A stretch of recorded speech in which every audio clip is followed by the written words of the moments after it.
Hey guys, welcome back to the Marriage and Real Estate Podcast. We're your hosts, Kevin and Aisha Shelton, and we're busy.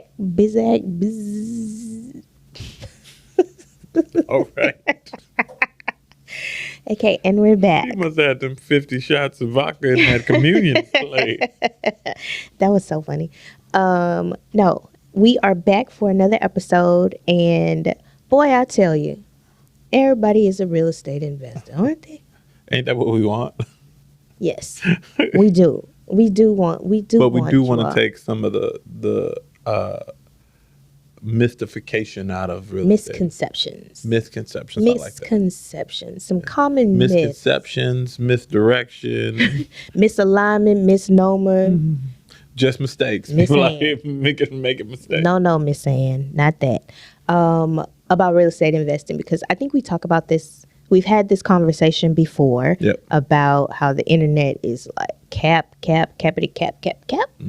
And they make it look much easier than it is. That is true. And before there was the internet, there was HGTV that made it seem like it was much easier than it is. And we just don't want to see any more couples getting their arse handed to them because they jump into something that they don't quite know enough about.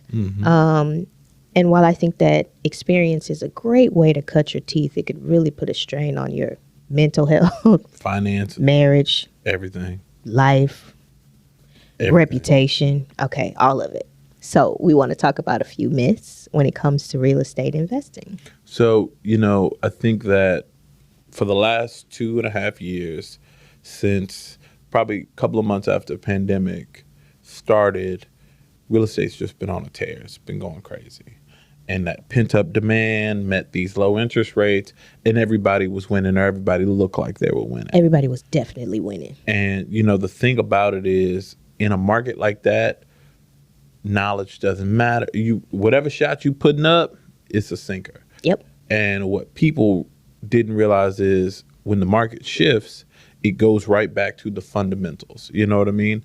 And if you didn't have the opportunity to learn the fundamentals when you got started, you might be riding on an inflated sense of what real estate investing really is. So, I think we experienced kind of the internetification, I'm going to roll with that, internetification of real estate investing, where everybody was Don't a guru, Google it. and TikTok was dominant. So all you thought was everybody's making $1 million, and no matter what your play was, that play's going to work for you in your market, and you're going to make $1 billion, quit your job tomorrow. So let's play a little ping pong. All right, go. I'll give a myth. All right. And you debunk it. There we go. All right, so let's go. You got to get it. You can buy real estate with no money. So Debunk that. technically true, Yes. but very hard to do. Okay. Takes a lot of knowledge. Yes. So you can buy real estate with no money, but you can't buy real estate with no knowledge, No experience. no network, no experience, no credit. no relationships, no credit, no sweat equity or time. Yes. You got to have some other factors. So while money isn't the only deciding factor, there's a whole lot of other stuff that goes into that. So that is not a myth. Not a myth. Okay, so I'll tell you, we started our real estate career with OPM. Everybody knows what OPM is. If you don't, That's not technically true. boom, just wait, buddy. Okay, go ahead. Let me flush it out. Thanks. All right, go ahead. Okay, OPM is other people's money. All Now, right. other people's money could be bank money. All right. Other people's money could be investors from friends and family. Okay. It could be a crowd fund. But we did start investing with OPM. We started with bank money. And that we is did true. a really good job. And once we started with bank money, but then we also invested with other people's money That is true. as well. That is true. However, the difference between us and your average beginning investor is Kevin had a long history of construction, building, renovation, right? And so when you ask somebody for money, you want to make sure that you have the ability to execute. To perform. Not only did he have that background, he also has a very knowledgeable I scope, had studied real estate. a very We studied knowledgeable real estate. scope. Yeah, a very knowledgeable scope of financing and how to finance projects and budgets and all of those things. And so that didn't come with a little bit of skin off of our teeth. Right, we Yeah. definitely learned some major financial lessons. Can it be done? Yes. Is it easy? Absolutely not. And if anybody is trying to sell you a course to tell you that it's easy, they selling you wolf tickets. No, it is possible. It is not easy. It is. Okay. Give All me right, second ping pong. No, I thought I was debunking. ping pong. I was Minutes. back and forth. There we go. That's how you play ping pong. Oh, You play by gotcha. yourself? You just Gotcha. appreciate it. Here's one right up your alley. Okay. You need to have a real estate license to buy and sell real estate. Ooh, you do not need to have a real estate license to buy and sell real estate.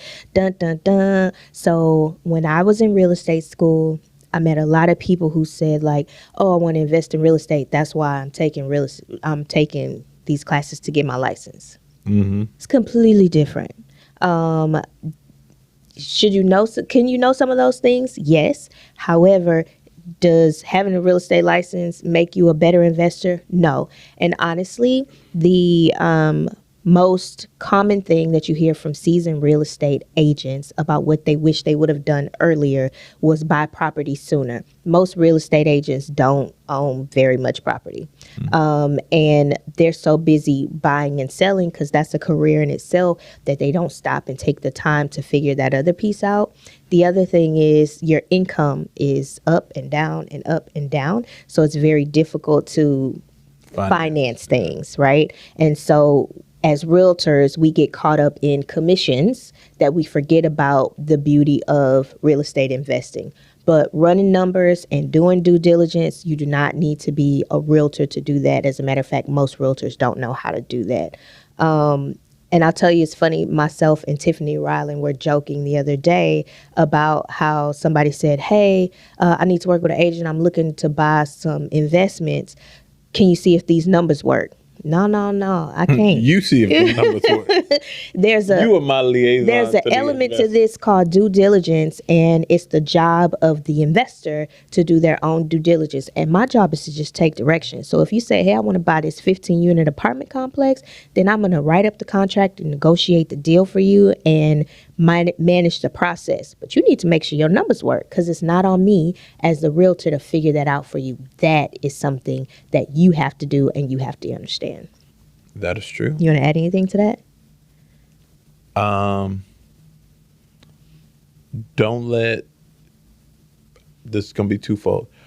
Don't let your license get you into trouble, and don't let your lack of license get you into trouble. I mean, right. Work with a professional. I still think you should work with the professional to manage that process. Now, whether that's you or somebody else, it's like it's jumping over dollars for pennies when you try to get your real estate license to be a real estate investor. There's so much more time that you can be spending and money that you can be spending on investing and learning how to invest than getting a license. Now, we're in a very unique position, and if you're married, I think it's a great idea for one of you to get licensed because you keep that money in-house instead of paying it out. And as the Marriage and Real Estate Podcast, I'm an advocate for that. One of y'all go get your license. And make sure that you're staying legal with it all, right?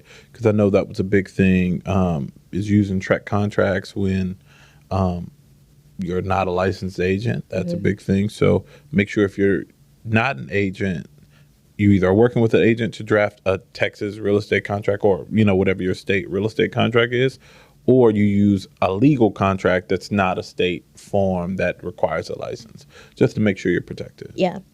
Let's see. Another common real estate myth is it's easy to make money in Airbnb. That is definitely a myth. So, Airbnb is an operating business model. It is not a passive income stream. Mm-hmm. It is not an easy income stream. And I think what people confuse is the use of systems versus ease of use of a strategy. Mm-hmm. And that kind of goes back to the internetification of the world, right? Airbnb is like running a hotel. So you got to provide service.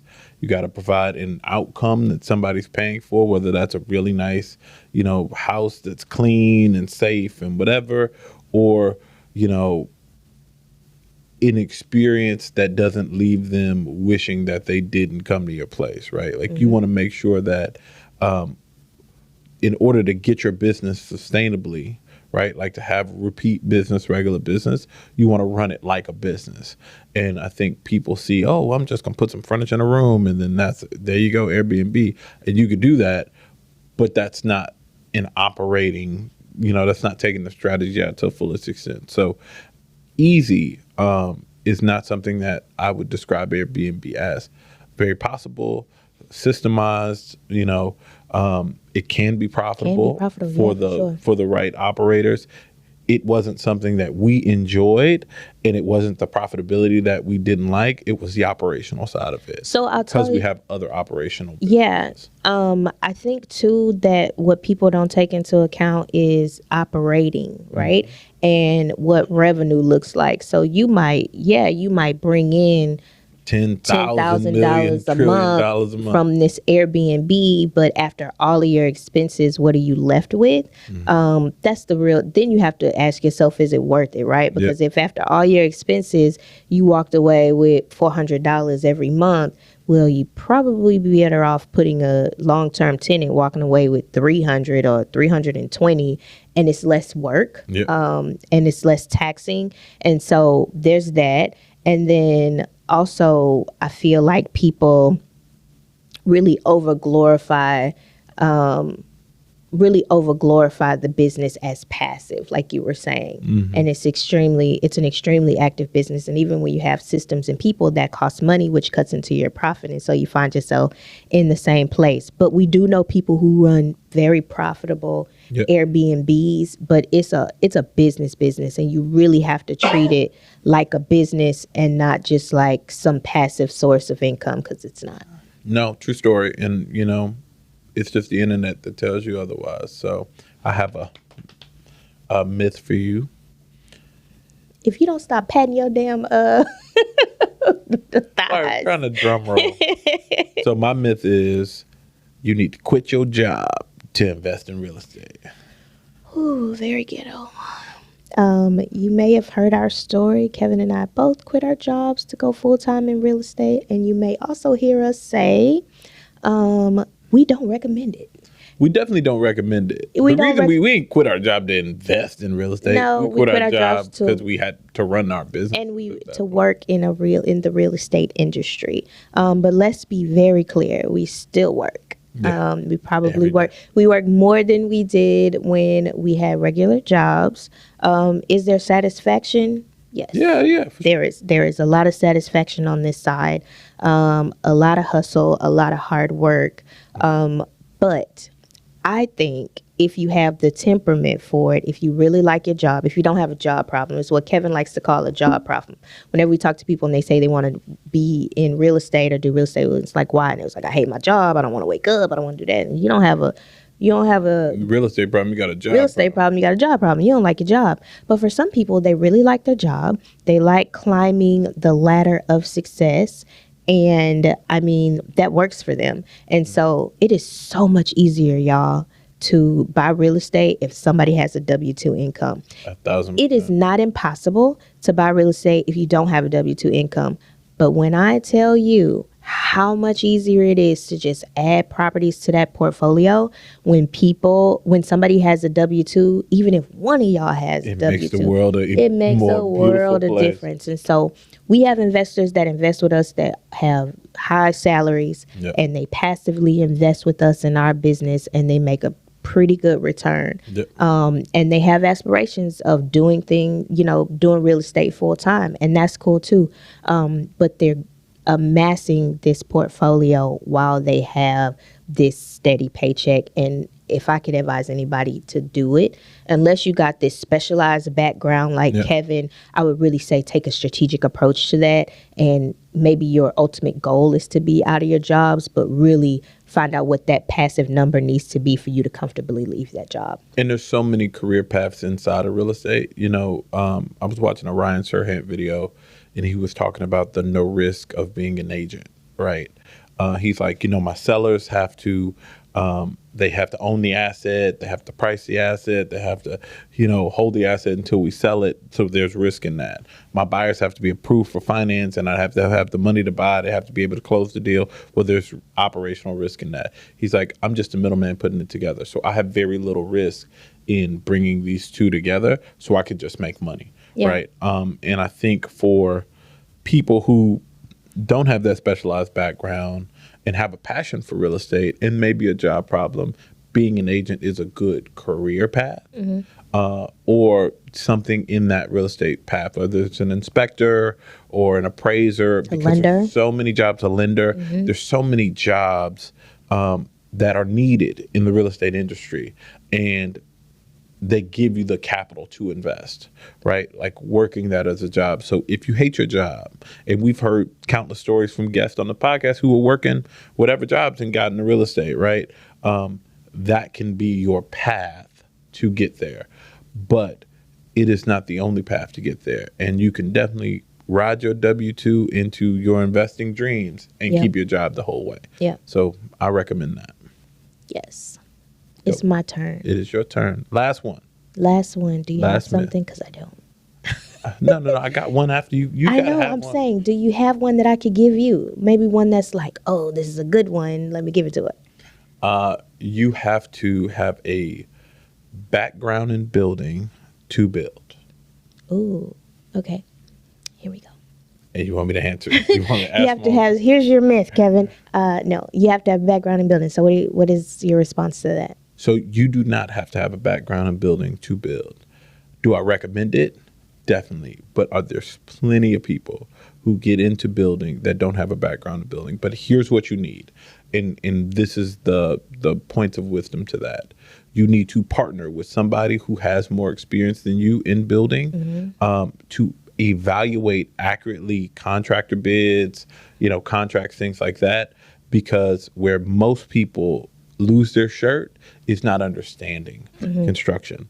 I remember one of the reasons I became a contractor is I saw my mother get taken advantage of by contractors. Like, oh yeah, you need a ball swing hip joint on this roof. And it's like, a what? Yeah. And at 15, I didn't know I couldn't say what something was or wasn't. And when I became a contractor, I was like, oh yeah, that's complete BS. So then that part of the business stopped, right? So plenty of people get taken advantage of for lack of understanding. Yeah. So if you don't have the knowledge base, you need to partner with somebody who has the knowledge base or get educated in the knowledge base. I've given many construction books to people for them to get more familiar. There's a book that I love to recommend to people that has every component of a house. I mean, from stick to brick, right? Like every single component and names for it, how it goes together, how systems work. And I give that out to people as gifts to educate themselves. So if you want to be involved in that building process, it starts with education. Yeah. I would say get yourself around some people or a person who does it, has done it. That's also a great way to learn and adding value to them, right? Not just, I just want to hang out and see what you're doing and do what you're doing. Like, ask me how you can add value to me, or find a way to add value. I say that all the time. But also I think good project management skills help with that too. You have to be on top of stuff. You have to make sure that things get completed and that there's follow through. And so I think project managers might be good in that regard. There's still areas where you may not know in contractor construction kind of stuff, but the ability to move something from where it is to where you want it to be, I think is very important too. Typically time is money with these kinds of projects. And so if you in a flip and you are a new investor, you probably have a hard money loan. And so the longer it takes you to get through it, the more expensive it is. And it's just, it all can come crumbling down if you don't do it correctly and with the right guidance. So No, true. Last myth for you. That was my last one from you that I gave to myself. Got it. And this is my last one from you. I need to wait till interest rates go down or the economy changes to start investing in real estate.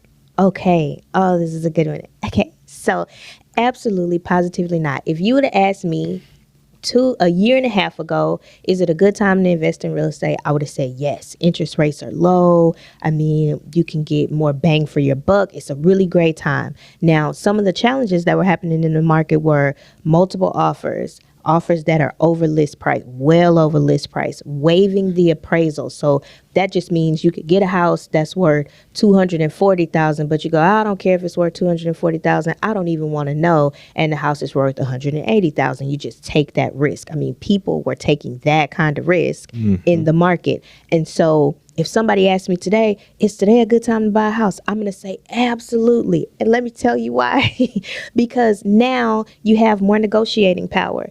People are not paying over list price anymore. You are not in competition with other people. You can get sweet, sweet, sweet deals right now. Yeah. And you have a high interest rate, sure, but historically it's not. And I'm not even going to get into all of that. What I am going to say is get a monthly note that you're comfortable with. That matters. So yes, you can still find the home of your dreams at an affordable price, despite what the interest rate is. But it's always a good time to buy real estate because real estate is going to appreciate. And everybody is going to look back and say, man, I should have bought then. So those of us that didn't buy a year ago was like, man, I should have bought then. For those of us that don't buy right now, you're going to look back on this market and say, man, I should have bought then because there'll be other obstacles to overcome. That's the nature of real estate. But also the nature of real estate is it's an asset.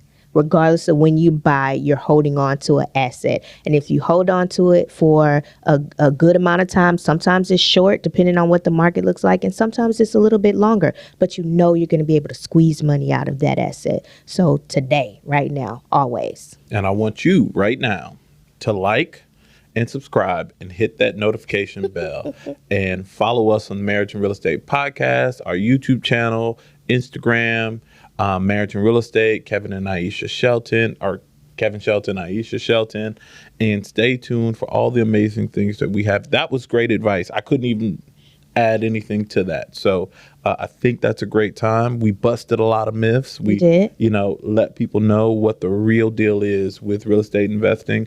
And for more amazing advice like that, check us out on the Marriage and Real Estate Podcast. This is Kevin and Aisha Shelton. Have a happy, happy holiday season for those of you we don't see. And we out.